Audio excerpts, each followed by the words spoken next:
बिस्मिल्लाहिर्रहमानिर्रहीम। Dear student, कैसे हैं आप? आज हम class 10th physics unit number 12 geometrical optics इसके कसीर इंतखाबी सवाल हल करते हैं। ये वो सवाल हैं बेटा जो चैप्टर के आखिर में आपको दिए जाते हैं और ज़्यादातर सवाल जो हैं वो इसी में से आते हैं। पहला है बेटा MCQs। रोशनी की रिफ्रैक्शन के दौरान मंज़ैल में से कौन सी मिकदार तब्दील नहीं होती? तो इसकी ऑप्शन है इसकी फ्रिक्वेंसी। तो सी ऑप्शन होगी, इसकी फ्रिक्वेंसी तब्दील नहीं होती। दूसरा है एक कन्वर्जिंग मिरर का रेडियस 20 सेंटीमीटर है।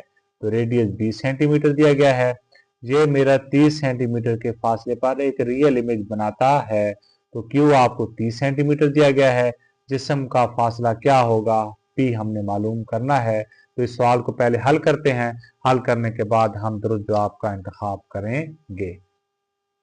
जी, तो रेडियस आपको 20 सेंटीमीटर दिया गया है, क्यू आपको 30 सेंटीमीटर दिया गया है, पी हमने मालूम करना है। फार्मूला 1/f बराबर है 1/p जमा 1/q। एफ नहीं दिया गया तो सबसे पहले एफ मालूम करते हैं। तो एफ मालूम करने का फार्मूला है एफ बराबर है r/2। तो एफ बराबर है आर कितना आ रहा है? 20 आ रहा है, 20/2। तो एफ बराबर है कितना आ जाएगा? 10 सेंटीमीटर। तो अब 1/f जमा का 1/q है, दूसरी तरफ आएगा तो मनफी 1/q हो जाएगा। तो ये बन जाएगा 1/f मनफी 1/q बराबर है 1/p। तो 1/10 मनफी 1/30, एफ की कीमत 10 आ रही है और क्यू की कीमत 30 आ रही है, बराबर है 1/p। 30 इजाफिकल आ जाएगा, ऊपर 3 मनफी 1 बराबर है 1/p। 3 मनफी 1 2, 2/30 बराबर है 1/p। इस रकम को ऊपर लेके जाएंगे तो ये रकम भी ऊपर जाएगी, ऊपर वाले नीचे आ जाएगी। तो 30/2 बराबर है p।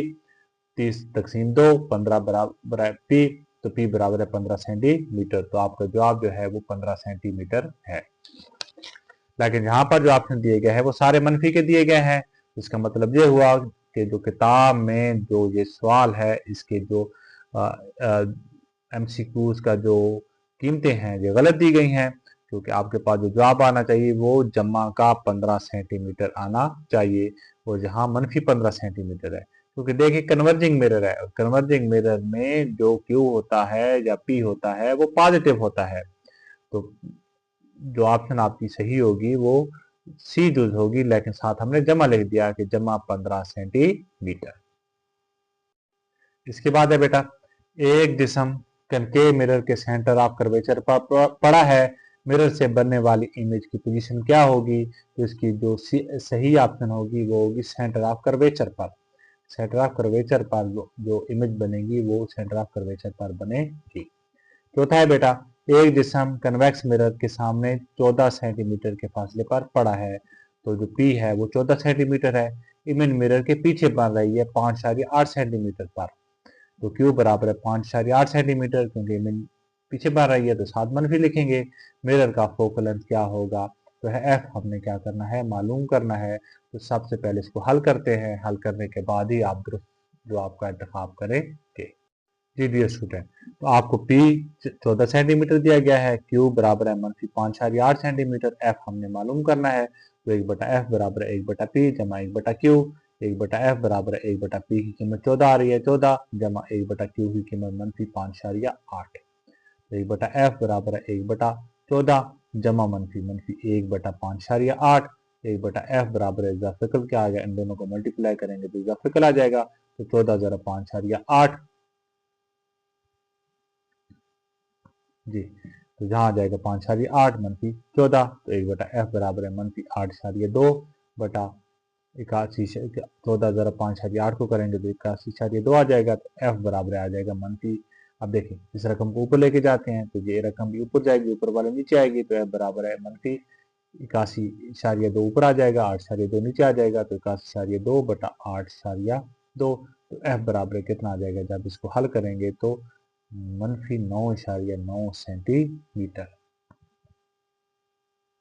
जी, तो इसमें जो ऑप्शन है, ऑप्शन देखिए बेटा आ रहा है मनफी 9.9 सेंटीमीटर। तो जो आपकी सी ऑप्शन होगी वो ठीक होगी। जी बेटा, अब इसके बाद है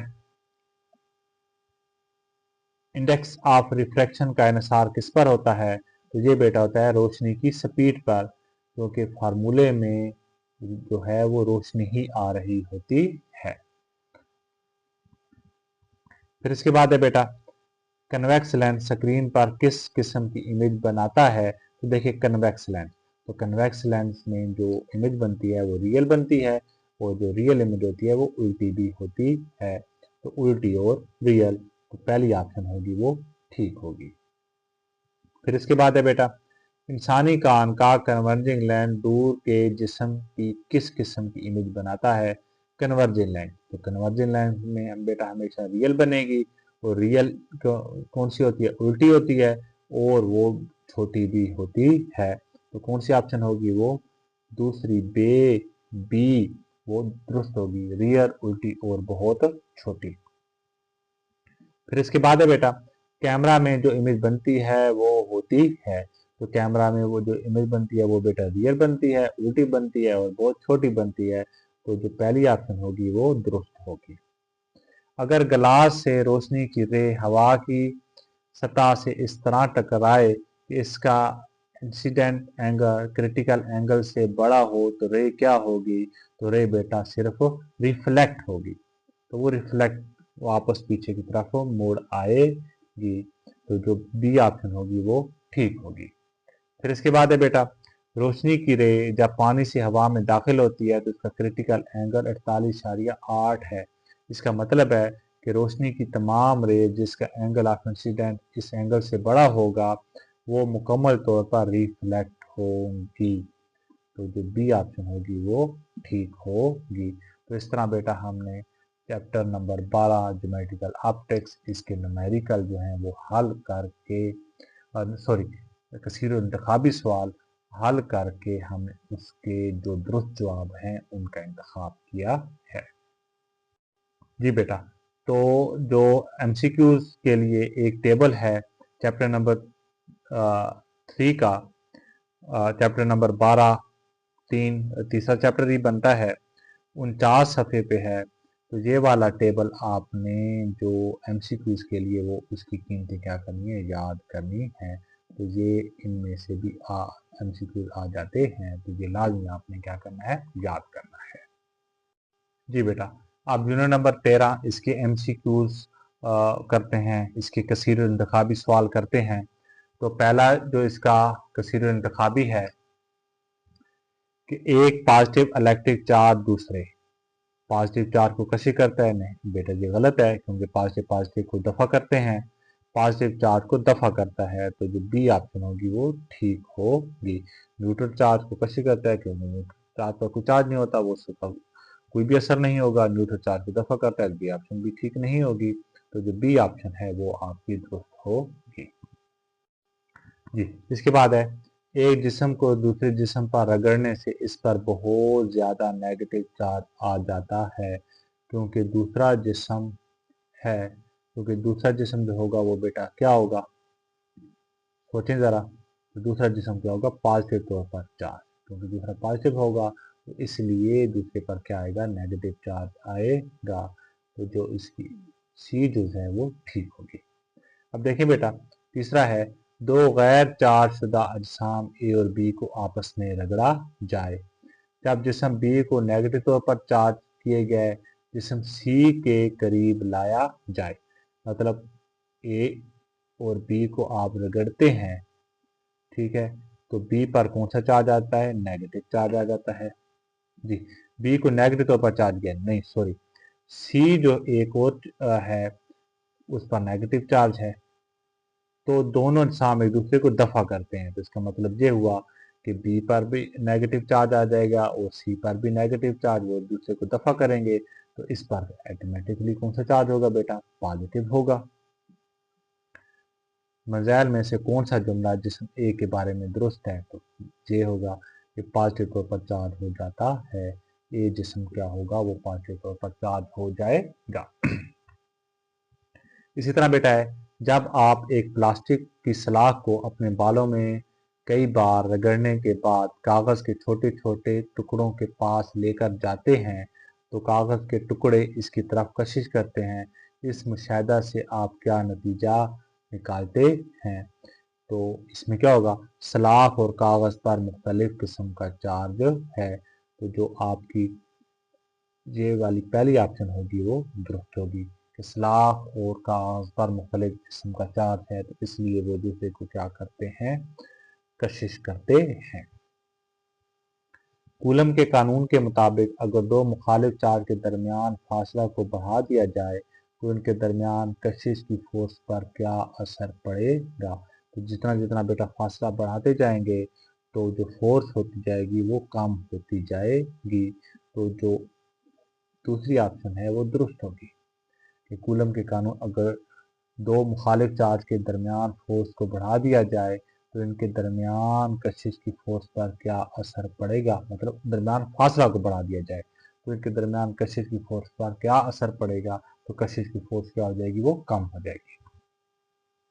कूलम का कानून किन चार्ज के लिए मौजूद है। तो कूलम का कानून जो है वो साकिन पॉइंट चार्ज के लिए क्या होता है, मौजूद होता है। फिर इसके बाद है बेटा, एक पॉजिटिव और नेगेटिव चार्ज को इब्तदाई तौर पर 4 सेंटीमीटर के फासले पर रखा गया है। इसका मतलब ये हुआ कि आर आपको कितना दिया गया है, 4 सेंटीमीटर। जब ये फासला 1 सेंटीमीटर हो, मतलब फासले को कम करते हैं तो इनके दरमियान फोर्स पर क्या असर पड़ेगा। पहले फासला ज़्यादा था, अब फासला कम हो गया, तो इसका मतलब ये है कि जो फोर्स है वो बढ़ेगी। कितनी बढ़ेगी ये हम कैलकुलेट करते हैं जी।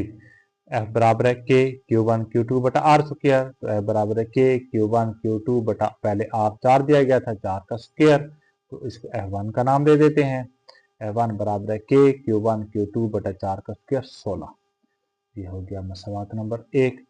अब हम 1 सेंटीमीटर के लिए करते हैं तो F2 बराबर है के Q1 Q2 बटा 1 का स्क्वायर। तो F2 बराबर है के Q1 Q2 1 का स्क्वायर 1, नीचे नहीं लिखते।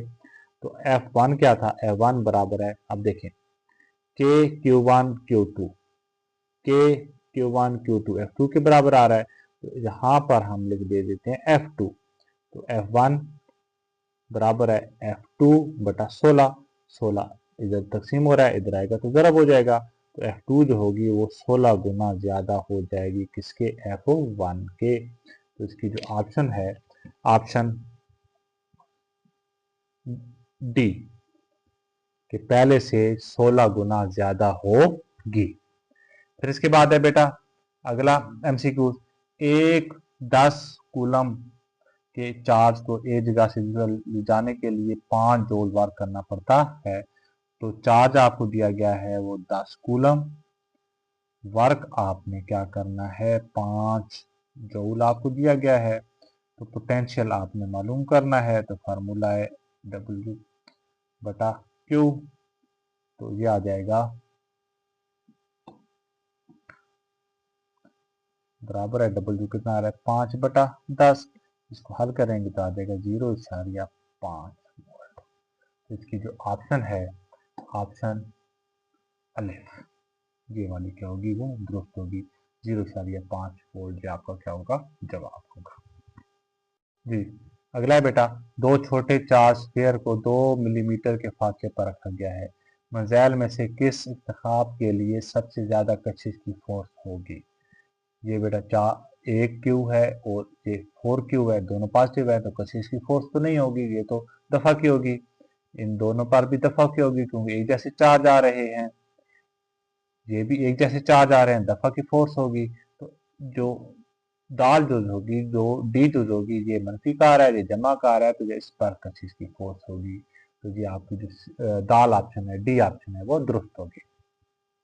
फिर है, इलेक्ट्रिक फील्ड लाइंस हमेशा एक दूसरे को अबूर नहीं करती, एक दूसरे को कभी भी अबूर नहीं करती।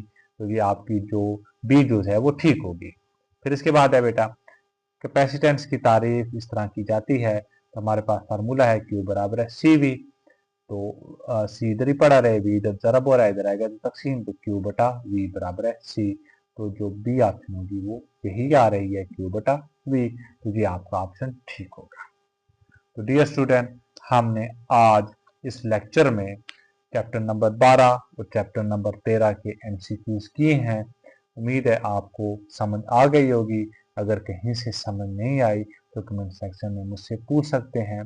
तो ये आपने लाजमी करने हैं। तो अभी तक आपने मेरे चैनल को सब्सक्राइब नहीं किया तो काइंडली सब्सक्राइब कर लें।